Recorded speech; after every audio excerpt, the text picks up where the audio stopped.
Hey, San Diego. This is Dr. Shumard with Integrative Wellness Center of San Diego. Hey, San Diego. This is Dr. Shumard with Integrative Wellness Center of San Diego. And I wanted to do this quick live video. I just got off a webinar with about 20 attendees on the webinar discussing diabetes. And I wanted to talk a little more about diabetes today and some of the conditions or problems that we commonly see in our office in regards to diabetes that you may not even be aware of, that you may be suffering from or may have that's not even being discussed to you, talked to you from your healthcare practitioners or your doctor, or even being treated. But before I go into that, as we have some people jumping on this live video here, I want to talk about just a quick story that happened yesterday with a patient that came in. She's been a patient here in our office, I want to say about 3-4 months. And when she initially came in, she had a lot of problems, a lot of concerns, a lot of issues, a lot of pain, discomfort, just not feeling good overall, taking multiple medications. I think she was taking 2 blood pressure medications, 1 or 2 different diabetic or blood sugar medications. And, about a month ago, she came in and met with me and told me that her doctor had taken her off the blood pressure medication, and she was super excited about that because it just was a promising scenario for her that she was getting better and things were improving. Obviously, her blood sugars were decreasing as well. And the other thing is, when we saw her yesterday, she had informed me that for last 3 to 4 weeks, she hasn't taken any blood sugar medication, and her blood sugars are ranging between 95 and 103.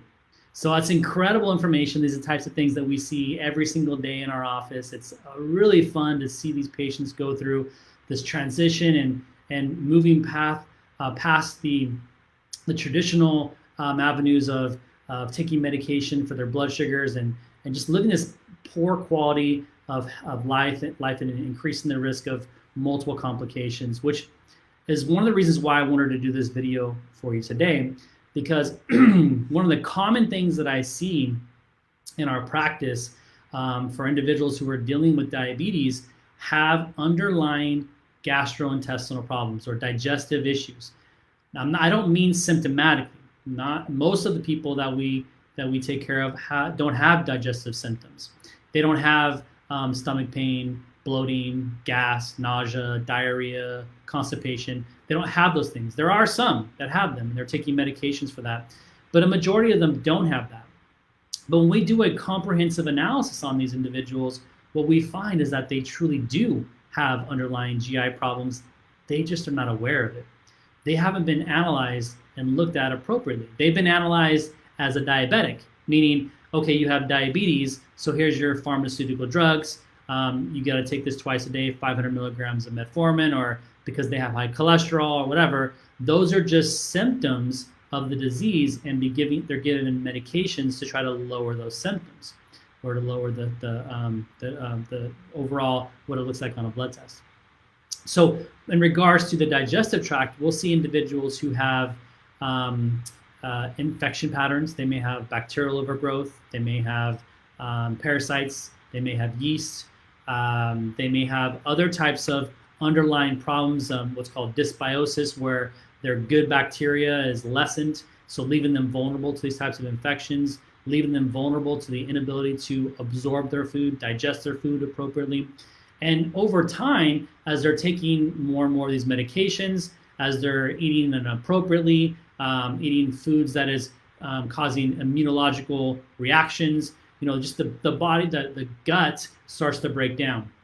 And what happens is the barrier, the lining of the gut, if you will, starts to break down. And that breakdown increases what's referred to as leaky gut.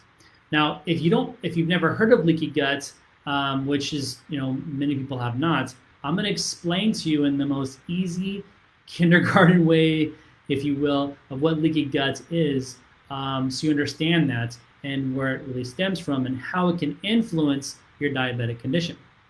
So what happens is over time, when you've taken multiple amounts of pharmaceutical drugs, antibiotics or pain medications or medications for your cholesterol, blood sugar, blah, blah, blah, all these types of medications, eating poor quality food. That could be food filled with pesticides or foods with poor quality nutrients, fast foods, environmental factors, and like I said, acquiring these multiple infection patterns that can happen inside your gut that we're unaware of, that many people have.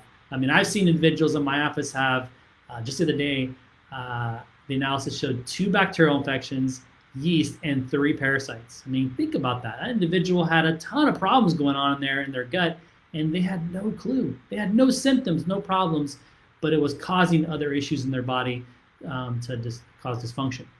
But as the more and more problematic occurs inside the gut area, it starts to create a weakening of the gut lining. Now, on a microscopic level, when you look at the gut lining, they look like these little junctions. They're called gap junctions. And so these junctions come together and they're supposed to be tight, like there's a tight functioning to reduce anything coming from inside the gut to outside of the gut. So the perfect example I can give you is, imagine if you had a shoelace and the shoelace started to get loose on your shoe would start to fit a little loose, right? And it wouldn't be working as well. Well, the same looseness happens when you start to have a weakening of the gut. The tight junctions start to open up like this, and when they start to open up, they create microscopic holes.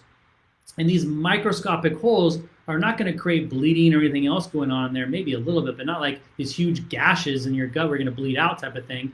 But when they create these microscopic holes, now larger molecules that should not be going through the gut barrier there are now going to start going through the gut barrier. And so what happens is it starts going through the gut barrier, that starts to create a problem inside the bloodstream, because on the other side of the gut is the bloodstream. And on the bloodstream is your immune system. And your immune system will start to react to those sort of things. So imagine what can start to come through. It could be large food particles that shouldn't be coming through because they're not digested enough. Or it could be infection patterns like bacteria or other types of infections or feces that are coming through as well. Well, when your immune system comes in contact with that, it's going to start to create a massive immune reaction, start creating inflammation, and that inflammation can start to cause breakdown through the rest of the body. It can cause cellular breakdown, increasing the risk of things like insulin resistance. That can increase your risk of developing diabetes, or it can create other problems like autoimmune diseases. One of the common things that we know in science is that autoimmune diseases stem from leaky gut. So it can be like if you have a condition now like lupus or MS or type 1 diabetes or other types of autoimmune diseases, celiac disease, ulcerative colitis, these things can be caused because of leaky gut. In most cases, that's one of the underlying issues that are going on there.